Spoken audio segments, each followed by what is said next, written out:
Hello everyone! Welcome back again to my vlog. Good afternoon mga kabeshi. For today's video ay magluluto na naman tayo ng ating dinner.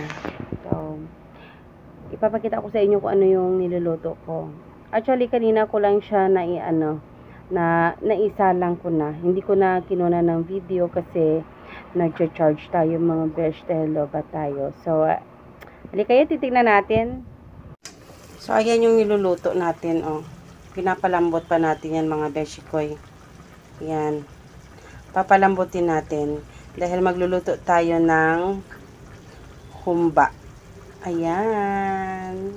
Sarap, mga besh. Sa abang-abang mamaya, mga beshikoy, sa ating humba. So, ayan, mga beshikoy, puntahan na natin yung ating niluluto.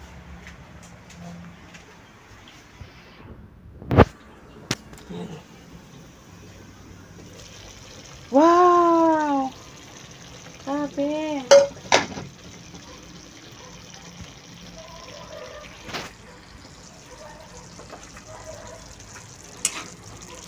Ayan, oh.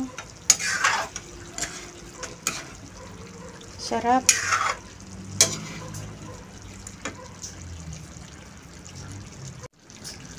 Yan, mga beshikoy. Tingnan natin. Oh my God. Ang lambot niya. Kasi nilaga ko po siya. Meron niyang black beans and then yung banana blossom. Ayan, oh. Hindi ko na siya lalagyan ng bay leaf kasi ayaw ni bossing. Naglagay lang po ako dyan ng buo, yung paminta na buo. Tsaka powder. Ayan. Pero hindi ko na siya lalagyan ng bay leaf kasi ayaw ni bossing ng bay leaf. Ayan. Wow. Tingnan nyo naman mga beshikoy, oh. Grabe. So, ano bang ulam nyo ngayon, mga besh? Ito sa akin ay nagluto tayo ng humba. No? Nilagyan natin siya ng pinya.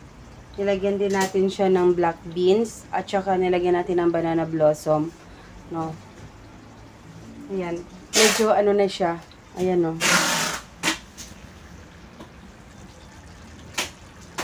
Sarap. So, ayan. Actually, hindi ako masyado na kumakain ng pork meat. Kasi alam nyo na, kapag nagkakaedad-edad na tayo, kailangan na natin umiwas sa mga ganyan. Pero, kakain pa rin tayo kahit konti. Pwede na isang slice, pero yung na lang, yung wala na siyang fat. No, para kasi kailangan din natin ng protein. Protein ba? Oo. So, yun na nga mga beshikoy. Dahil tapos na tayong magluto ng ulam, no, dahil luto na yun, so magsasaing na naman tayo ng kanin. So, last ko talaga niluluto yung kanin kasi para mamaya mainit-init pa yung ating kanin, no?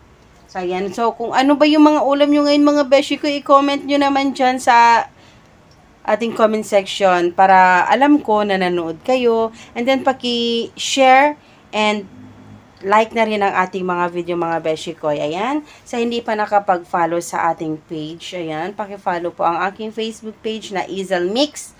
Ayan, akin po yung page na yon, page na Izel Mix. So, ang aking personal account naman, itong Izel Advincula. So, pwede nyo rin po akong i-follow or i-subscribe sa aking personal account. So, ayan mga beshikoy.